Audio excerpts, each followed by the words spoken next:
Buenos días, compas, para tratar el tema de la plurinacionalidad y algunas implicaciones jurídicas. Entonces, esto vamos a ver en tres partes. ¿Ya? La primera parte que vamos a ver es cuáles son los significados de la plurinacionalidad, digamos, porque hay varios, no hay solo uno. La segunda parte que vamos a ver es más política, cuál es el proyecto en general de la plurinacionalidad. Y la última ya tiene que ver con lo que está en la Constitución actualmente. Tierra y lo que llevamos dentro, hay estas dos ideas, tierra y lo que llevamos dentro, es lo que queremos. En otras palabras, la tierra que queremos. Esa sería una definición de patria. Fue disuelta. Y eso ocurrió una vez terminada la Primera Guerra Mundial. Esto hasta la Segunda Guerra Mundial, donde Alemania y Rusia vuelven a repartirse de Polonia. Lugar de hábitat, o donde vive, puede ser. Nace igual, esto es donde vive, sería. Aquí hay una diferencia, en este concepto hay dos ideas distintas. Patria sería la tierra que queremos sería y defendemos. Tierra está, pero pongámosle. Pero viven ahí, por lo tanto, entre vivir ahí, al hábitat es una cosa y nacer ahí es otra cosa. ¿Sí? Es nacer en un lugar. ¿Sí? Pero ambas cosas hacen referencia a la tierra, al territorio, ¿sí? En donde estoy o donde nací. Y la idea complementaria con esta es que incluso llegamos a querer a nuestra tierra y a odiar a quienes amenazan nuestra tierra. Antes, ¿a quién odiábamos? A Perú, ¿verdad? A nosotros nos educaron con ese odio, o mejor dicho, nuestro amor por Ecuador era como contrapeso del odio hacia Perú, ¿verdad? Entonces, eso generalmente existe. ¿Por qué la gente se va tanto a la guerra, gritando por su país? Es porque llega a querer en la tierra donde está viviendo. ¿Sí? Entonces, la patria es ese concepto básicamente físico de tierra donde estoy viviendo. La patria no es del Estado. El Estado viene después. La patria es solo eso, el espacio físico donde yo aprendí a vivir, haya nacido o no haya nacido ahí. Esa es la patria. Nación, perdón, ¿qué es que dice? Ya, población. Y aquí viene un concepto que complementa origen, ley, ¿sí? O derecho, pongamos, ley o derecho. La nación es este territorio, ¿sí? Aquí hay un concepto que hay que diferenciar. Esto acá puede ser más que territorio, tierra. ¿Cuál es la diferencia entre tierra y territorio? Que tierra hace referencia solo a la parte física, al espacio. Territorio ya hace que es una tierra regulada, ya con límites. Por lo tanto, una nación es territorio. Está bien, sabemos hasta dónde va. Todos sabemos, hemos visto el mapa del Ecuador, ¿verdad? La población de origen. ¿Ya? Bueno, aquí la población es las dos combinaciones de acá arriba. O nacemos ahí, o vivimos ahí. El otro concepto dice ley o derecho. Este es lo clave. Lo que determina la nación. Acá determina el espacio geográfico donde estoy. ¿Sí? Sea de ahí, haya nacido ahí o no. Pero estoy aquí. La nación lo define estrictamente la ley. ¿Cómo está conformado el país?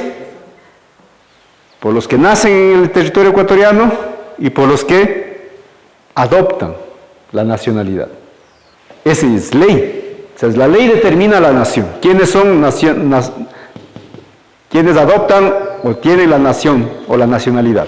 Que ya vamos a ver más adelante. La ley me dice, como estás en ese territorio, ¿qué derechos tengo yo? E incluso la ley dice, aunque no sea justa o no sea real o objetiva, la ley dice ¿a qué cultura pertenezco? ¿Cuál es el primer rasgo cultural que reconoce la nación? Sí, pero ¿cómo podríamos llamar? ¿Pero cómo reconoce eso? El idioma. Obviamente el Ecuador cuando nació dijeron acá solo hablamos español, no quichua. Y lo paradójico es cuando ¿en qué años nació el Ecuador? 1830. Cuando nace el Ecuador como país independiente, ¿sí?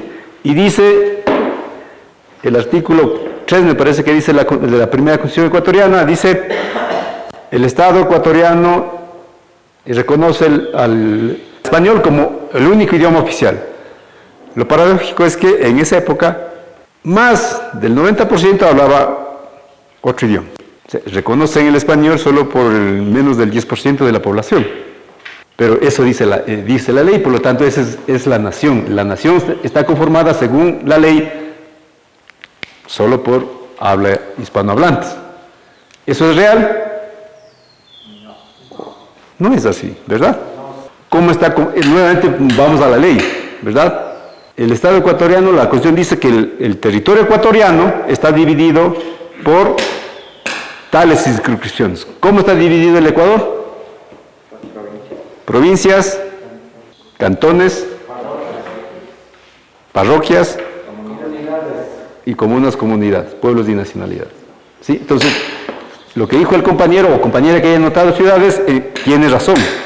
Lo que determina la nación es la ley, y la ley acá dice, nos dividimos así. Repito, la nación no es el espacio geográfico simple. La nación es cómo está organizado ese espacio y esa gente que vive ahí. Es decir, hay un Estado, acá sí hay un Estado, acá en la patria no hay Estado todavía. Acá en la nación sí ya encontramos el Estado. O sea, no hay nación sin Estado. ¿Sí?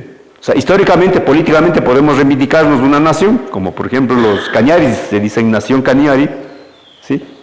Pero en sentido estricto no hay nación sin Estado. Quiere decir un esquema jurídico que ordena ese territorio y ordena a esa población.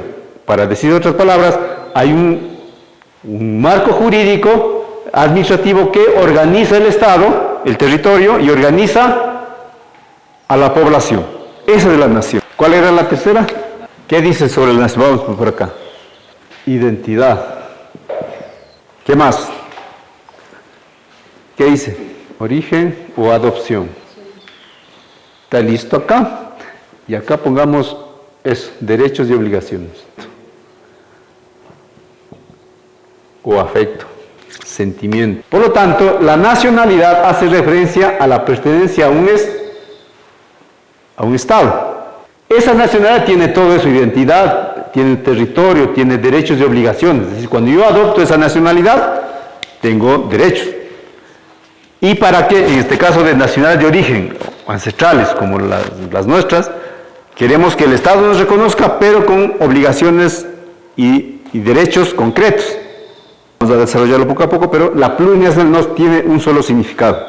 Solo tiene ideas básicas, pero ya depende de la realidad de cada lugar para irlo desarrollando. A veces nosotros tenemos la idea de que la plurinacionalidad es un debate solo de indígenas.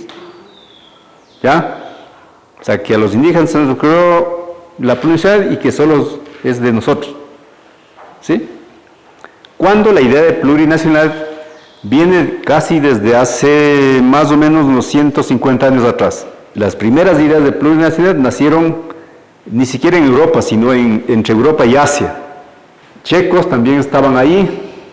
Tenían por lo menos 6 pueblos ahí dentro, 6 naciones ahí dentro. Al momento que se disuelven, cada uno de esos pueblos hicieron un país independiente. Pero antes de que se disolviera, el debate o la pregunta de los gobernantes y de los teóricos de ese país era cómo vivimos los 6 pueblos o las 6 naciones que estamos aquí dentro de este Estado. Entonces ahí nacen teorías y ahí nace el concepto de plurinacionalidad, al final de la Primera Guerra Mundial.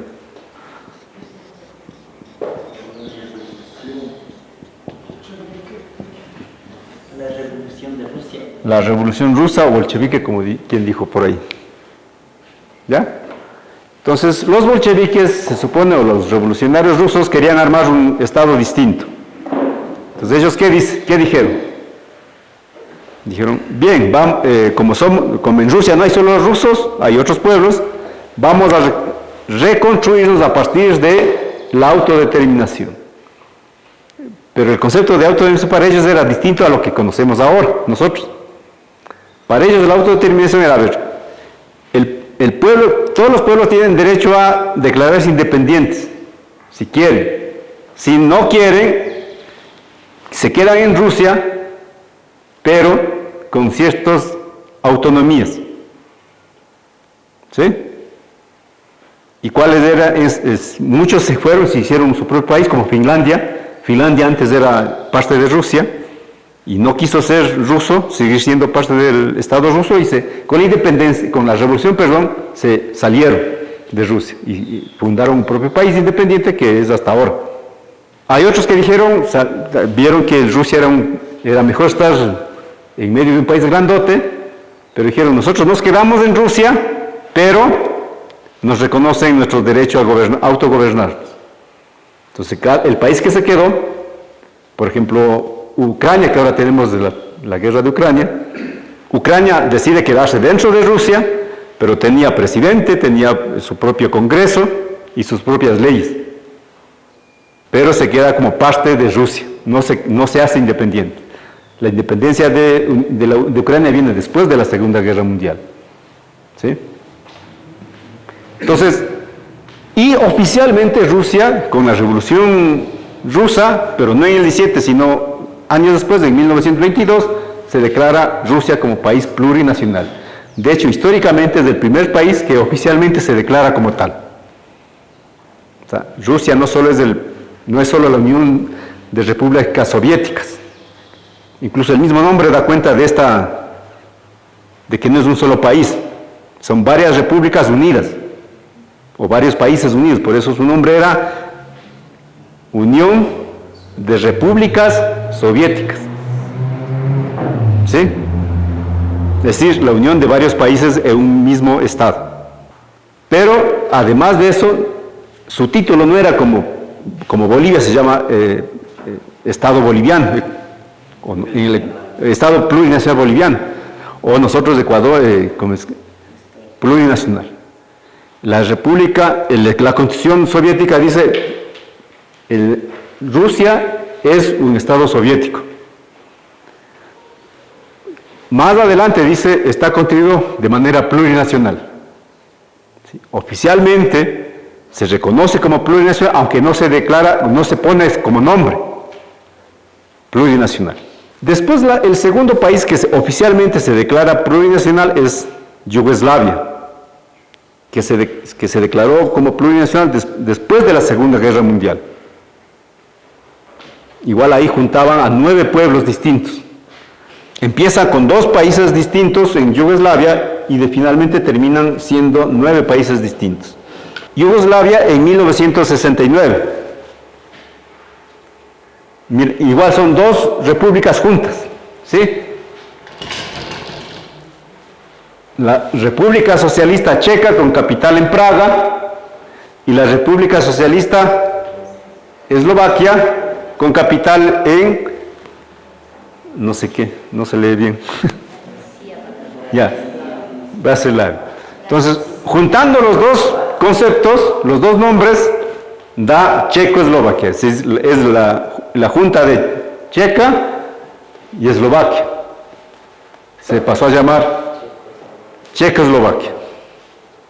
¿Sí? Pero este país se desintegró en 1992, en medio de una guerra terrible, que es cuando se discute, por ejemplo, en Montecristi nos ponían el ejemplo de Checoslovaquia para decir que es peligroso la plurinacionalidad. ¿Por qué decían que es peligroso? Por esto. Este es el mapa de Checoslovaquia en 1983. Ya no eran solo 2 repúblicas, sino eran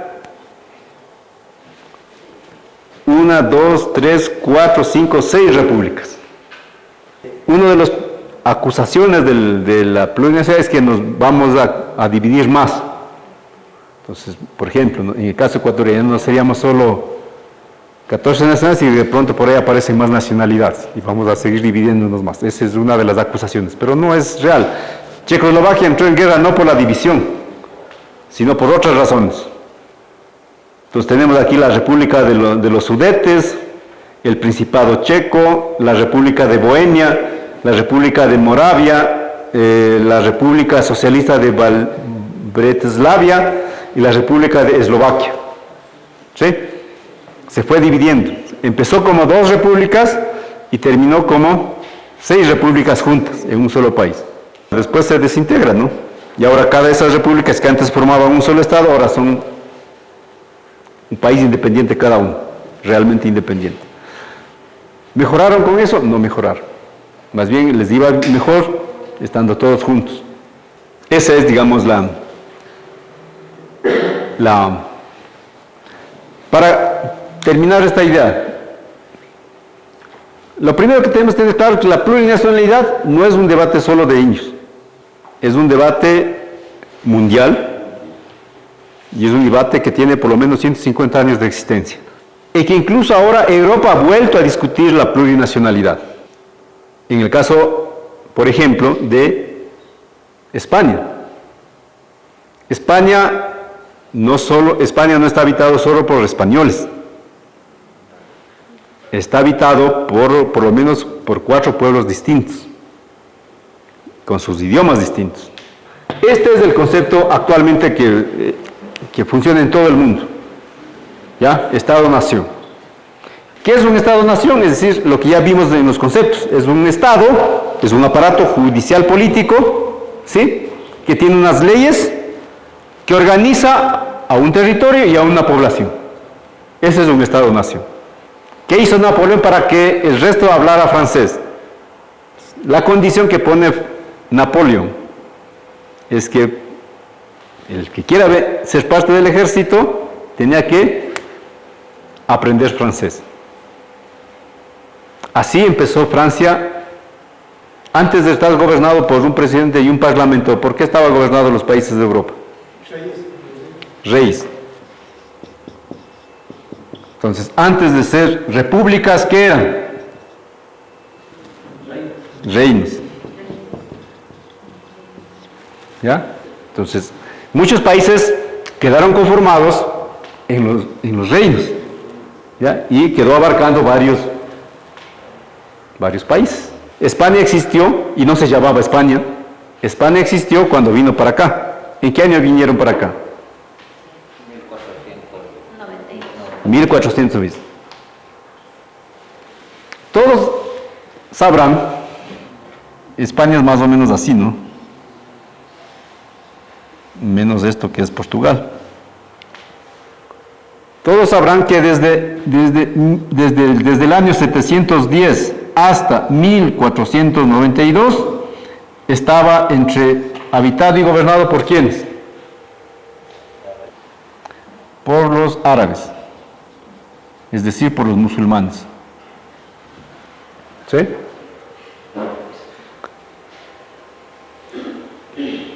Unos pequeños reyes que vivían por acá empiezan una guerra y empiezan a desplazar a los españoles, a los árabes, hasta que finalmente el último reino árabe, que era Córdoba, es expulsada en 1492. Justo cuando los reyes católicos, el rey Fernando y la reina Isabel, estaban guerreando con el último rey árabe, aparece un genovés llamado Cristóbal Colón. Le dicen: vean, por aquí hay plata, páguenme, denme comprando 3 barcos y páguenme a los tripulantes y yo me voy a buscar una nueva ruta.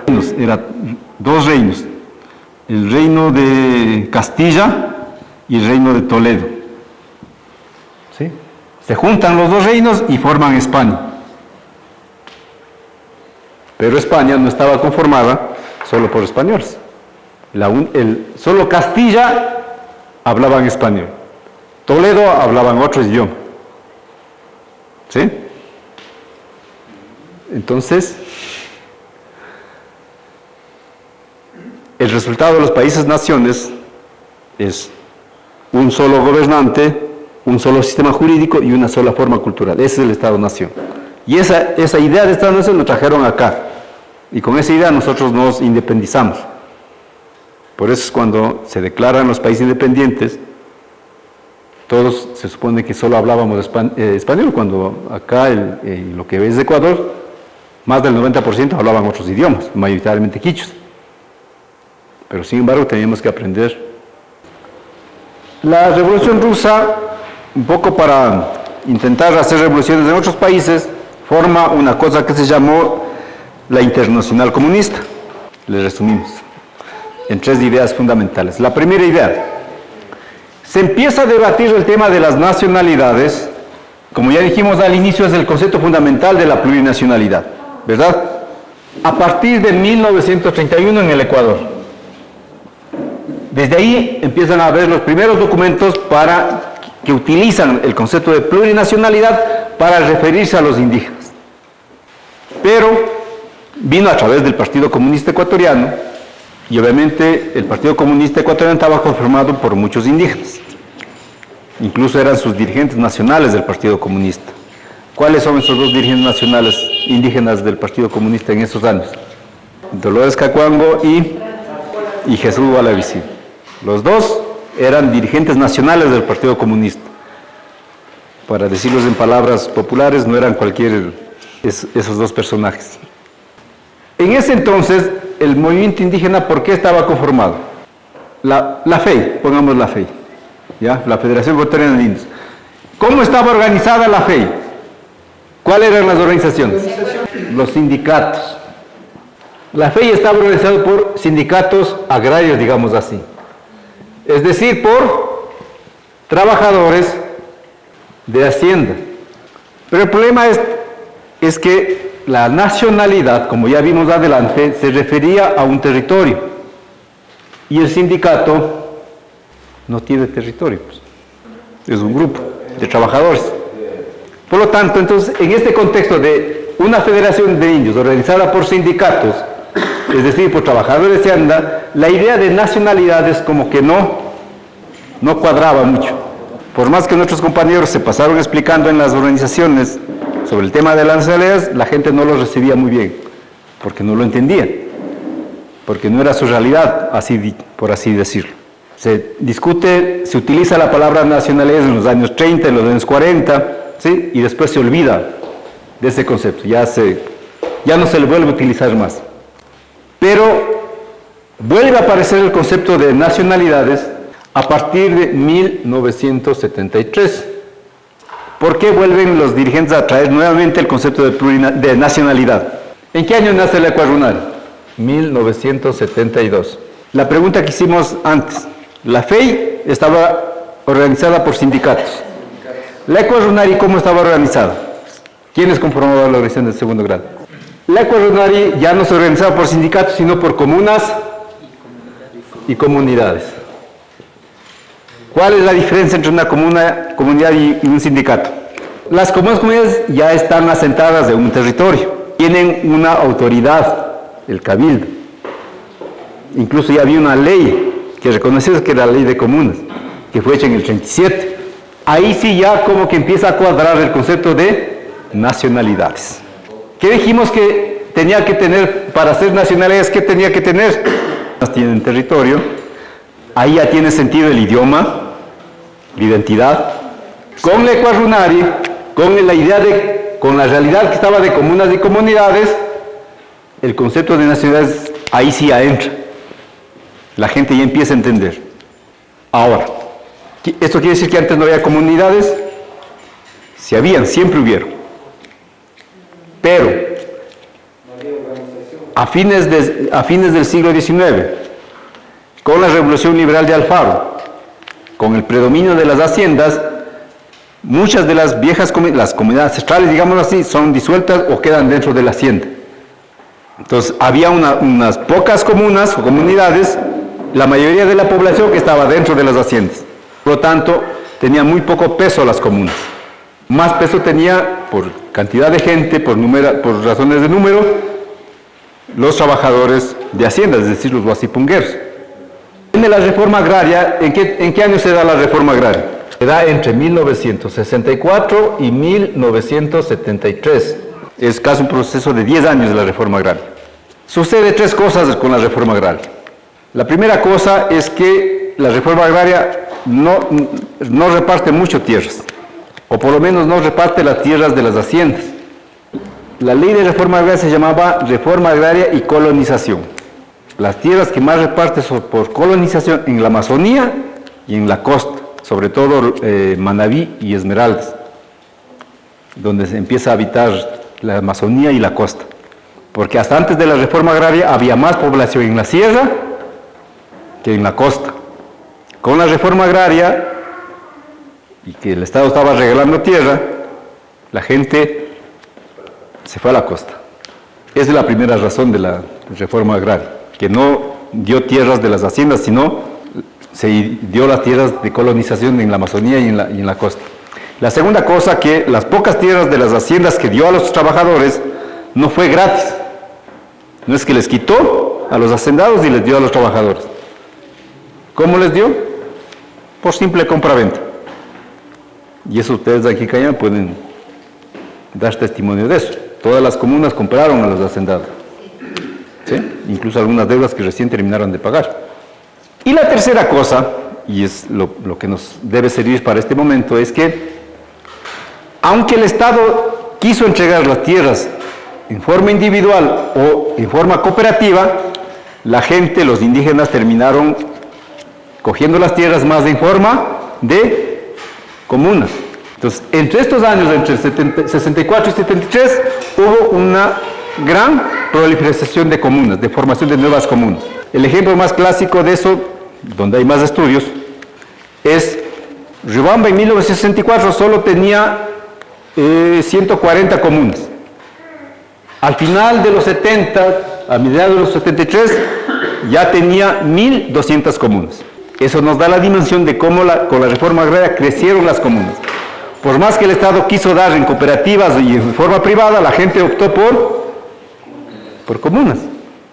Entonces, la población indígena queda más metido ya en comunidades, que en haciendas o como propiedad privada. Incluso van a colonizar en la Amazonía y forman comunas. Entonces, las comunidades crecen y son de mayor peso en las zonas rurales y dentro de la población. Que en Europa, la nacionalidad solo hacía referencia a las tierras en que vivían, ¿sí? Y al idioma y a las costumbres. Acá la nacionalidad se topa directamente con las comunas. Y eso le da un contexto totalmente distinto. En Europa, la base de la nacionalidad es la identidad. Acá en Ecuador, la base de la pluralidad es la comuna. Entonces ahí empiezan a nacer historiadores de lo indígena, basado en lo comunitario. Y entonces ahí cuaja la idea de plurinacionalidad y empiezan a sobresalir los principales cuadros ya del Ecuador, ¿sí? Ya cuando nace el Ecuador de los Cacuango, 2 años que había muerto. Y muere, creo que cerca de los 100 años, como de los 5 años, entonces ya era una persona bastante mayor. Tránsito Maguaña ya estaba cerca de jubilarse, era 20 años menor que Dolores Cacuango, pero ya también en los años 70 ya estaba no es que ya seguía siendo la personaje central. Si queremos comparar es como ahora, el personaje ahora de la comunidad dice. ¿Quiénes eran los dirigentes que se destacaron acá? Daquilema. Él en cambio es de 1873, en la época de García Moreno. Pero digamos, había 2 tendencias para pelearse la presidencia de la CONAI, de la Ecuador. Una tendencia controlada, manejada por los curas, y tenían su candidato, que justamente era un señor de Riobamba. Y este señor que viene tabaleño, que viene de Otavalo, con semejante título, y llega y él tenía un estudio bastante grande de las comunas. Y él dice, no, si queremos realmente que el movimiento indígena funcione, tiene que estar sobre la base de las comunas y no de la iglesia. Por lo tanto, a la iglesia debemos hacerle de un lado. Entonces, él se lanza como candidato para presidente en contra del candidato patrocinado por la iglesia. Entonces ahí se forma una pugna. Y contrario a lo que hacen ahora los dirigentes, no se quedan en la pugna, sino buscan una mediación. Por la pelea que no había ninguno de los dos, ni del candidato del cura, ni este señor, podía ganar las elecciones. El presidente del Coronel todavía vive. No, Antonio Quinde se llama. Que cogieron como mediador entre los dos extremos. ¿Sí? ¿Presidente de qué dijo? Ecuador. Antonio Quinde se llama, y es un cañari. Si ponen en sus teléfonos Antonio Quinde, al salir él. Está bastante mayorcito, obviamente. Bien, Entonces, ahí se dan grandes cuadros. Después del señor Lema, del Antonio Quinde, de los compas de Tungurahua, que ¿cómo se llamaban? Se me fue. El uno murió recién, nomás hace unos 2. En la plena elección del presidente el domingo murió. El otro del presidente, uno de los primeros presidentes del Ecuador. Entonces, estos cuadros, que son nuevos, en esa época jóvenes, ¿sí?, que tenían una formación distinta a la tradicional, forman el Ecuador. Entonces ya no se educaron en la hacienda ni fueron trabajadores de hacienda, ahora son comuneros, tienen una visión completamente distinta de la realidad. Bueno, y de ahí vienen, ya entrados los 80, empiezan a ver los primeros líderes indígenas formados, ellos sí ya con una formación, y ahí están Transita Maguania, la misma de Blanca Chancoso, Lucho Macas, Luis Maldonado, todos ellos que ya conocemos, todos ellos viven, que también escriben ya sobre por qué somos nacionalidad. Y ahí caemos en lo que es la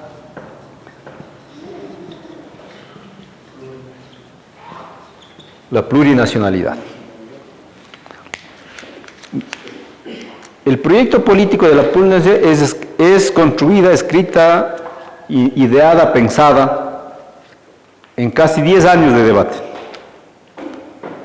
Si tomamos debate de 13 años, se forma el proyecto político de plurinacionalidad. O sea, un proyecto político no es tarea sencilla, no es que cogemos a 3 técnicos y les ponemos a que hagan el proyecto político. El proyecto político debe nacer de las necesidades, del pensamiento, de la experiencia de la propia organización. Entonces, el plan de Ayala de Emiliano Zapata lo que hace es cómo dividirse las haciendas y entregarlas a los trabajadores, básicamente. No solo eso, pero fundamentalmente eso. ¿Cuál es la anécdota? Que nadie sabe quién escribió ese plan. La única sospecha que quien escribió ese plan es un profesor que se llamaba Manuel Palafox, que era el único que sabía leer y escribir en el ejército de Emiliano Zapata. El resto eran analfabetos, incluido Emiliano Zapata. Emiliano Zapata aprendió a escribir cuando inició la lucha.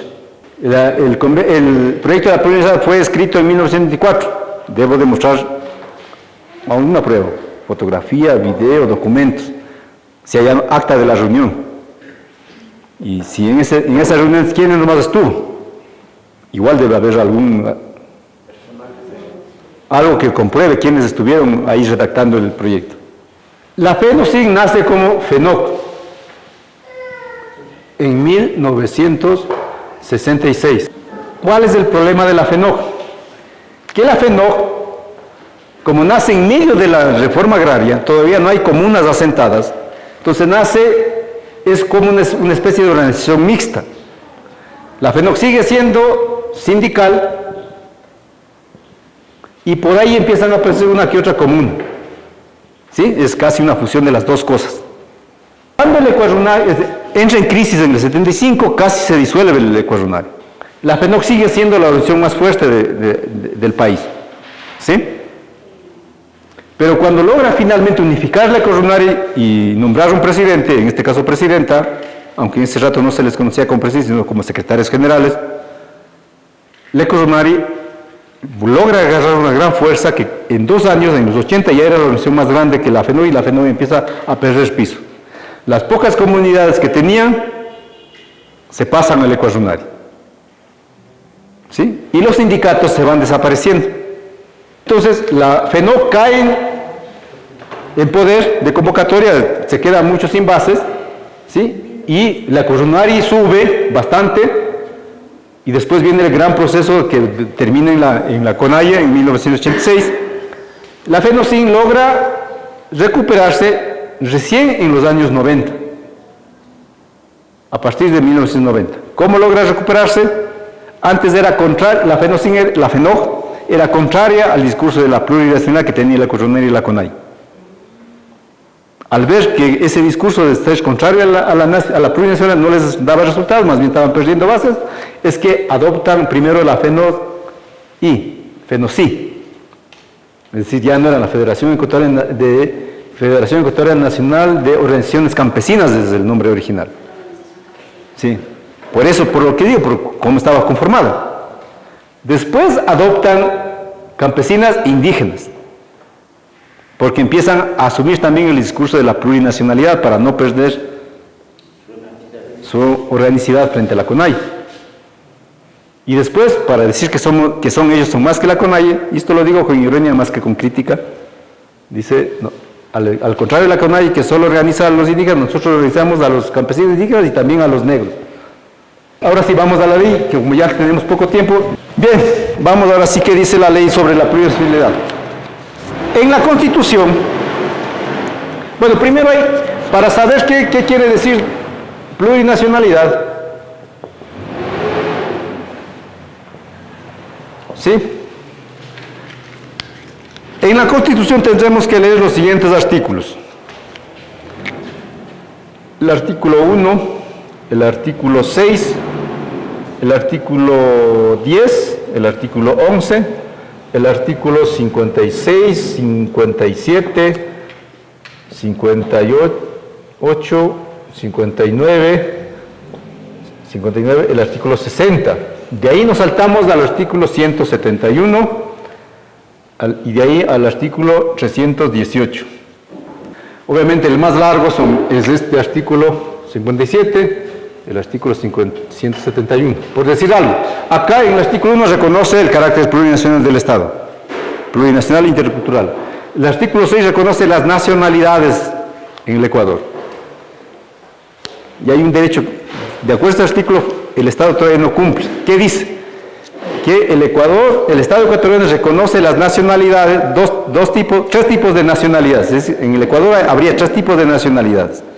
Una nacionalidad de origen, es decir, los que nacemos en el Ecuador. Y otra nacionalidad de los que nacen y pertenecen a un pueblo originario. Y un tercer tipo de nacionalidades, los que adoptan la nacionalidad. ¿Sí? Entonces hay tres tipos de nacionalidades dentro del país. En cumplimiento de este artículo, el registro civil debía lanzar, cuando da la cédula, poner ecuatoriano, porque somos ecuatorianos, y dependiendo de la nacionalidad de origen. Es decir, por ejemplo, en el caso de acá sería quichua ecuatoriano. Y si vamos a más detalle, quichua cayambi ecuatoriano. Acá en el artículo 10 y 11, sobre todo el 11 me parece, está cuáles son los sujetos de derecho que reconoce el Ecuador. Está el individuo, es decir, todos, comunas, comunidades, pueblos y nacionalidades, ¿sí? Y la naturaleza. Todos ellos somos sujetos de derecho. ¿Sí? Y desde el artículo 56 hasta el 60 están lo que se conoce como los derechos colectivos. Y sobre todo en el artículo 60 está el tema de los derechos territoriales. ¿Qué dice la última parte del artículo 60? Dice que las comunas, comunidades legalmente reconocidas, son organizaciones territoriales. ¿Qué quiere decir esto?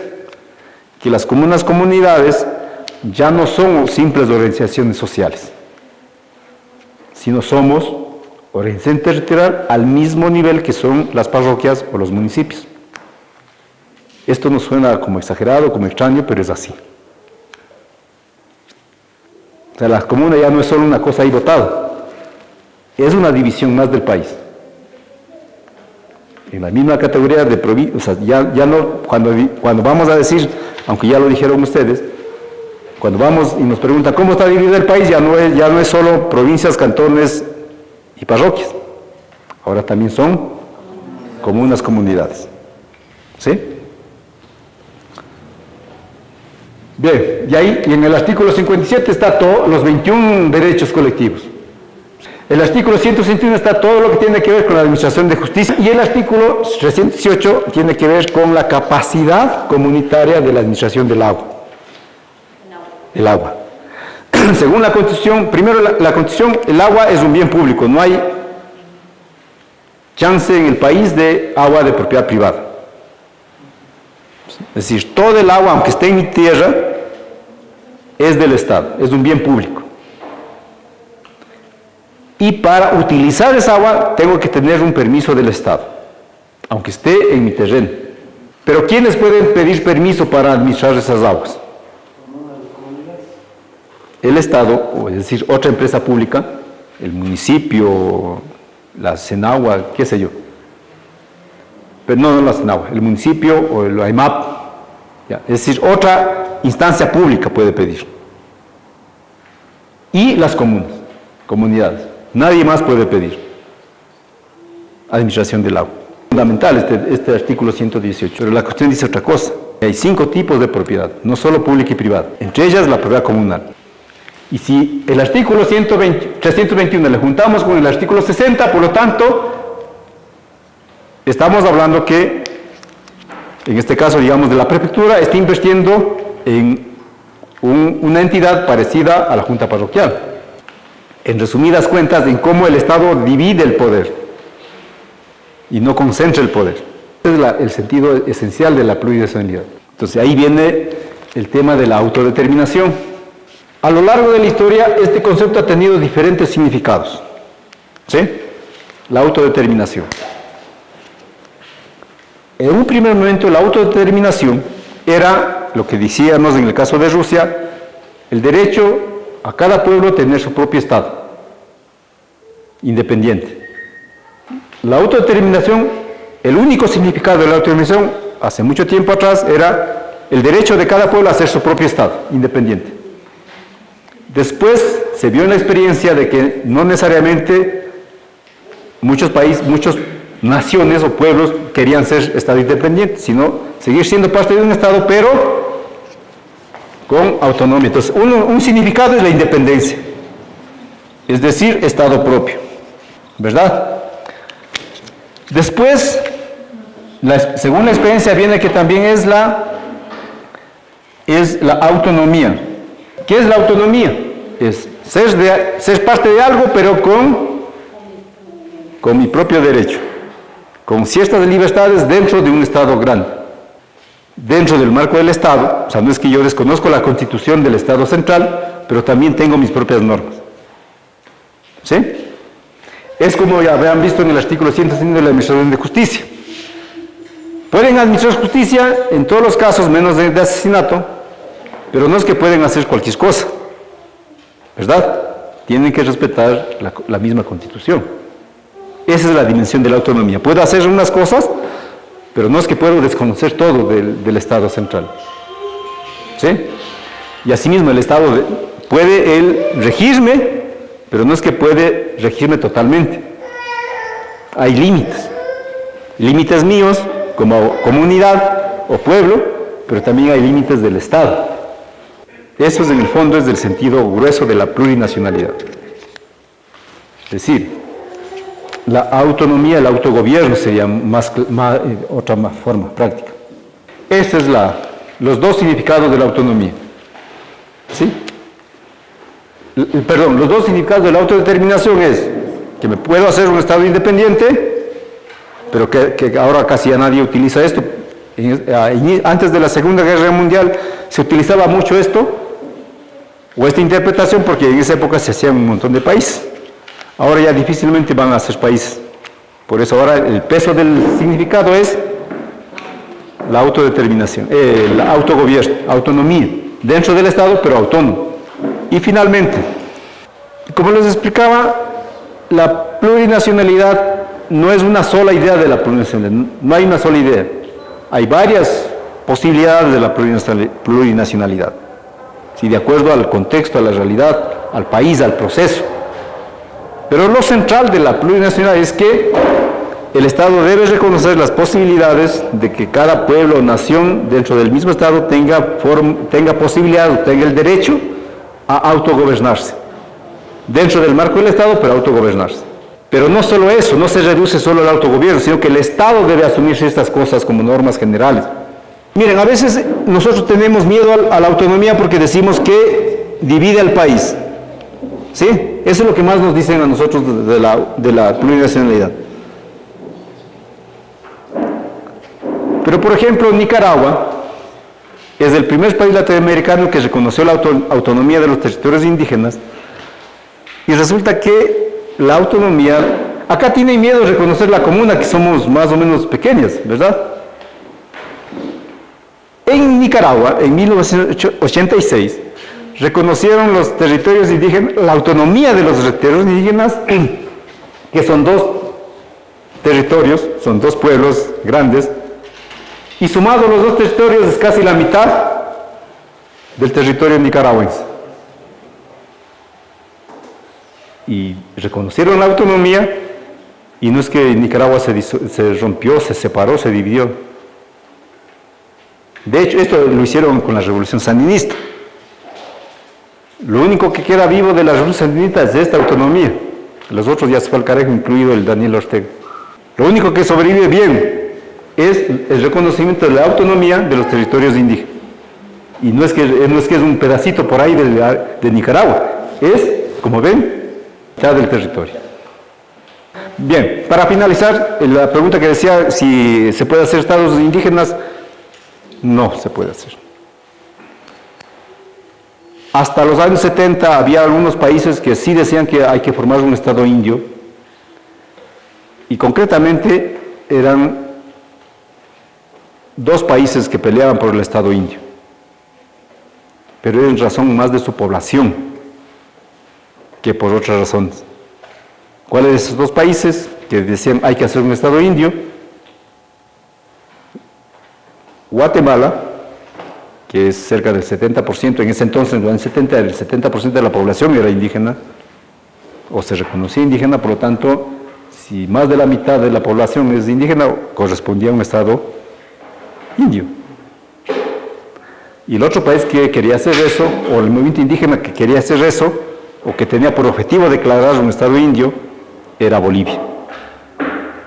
Porque al igual que Guatemala, Bolivia en ese entonces el 70%, más del 70% eran indígenas. En cambio, otros países como el Ecuador, Perú, Colombia decían, ahí no es viable esa perspectiva política, ahí vamos a pelear por la autonomía. Así es lo que pasó. Con las diferencias que los otros países no avanzaron, se quedaron en esas ideas. En el Ecuador avanzamos hacia la visión de la plurinacionalidad. En Europa les decía que los inventores de la plurinacionalidad fueron Austria y Rusia a inicios del siglo XX. Es largo y podemos seguir, pero ya muchas gracias.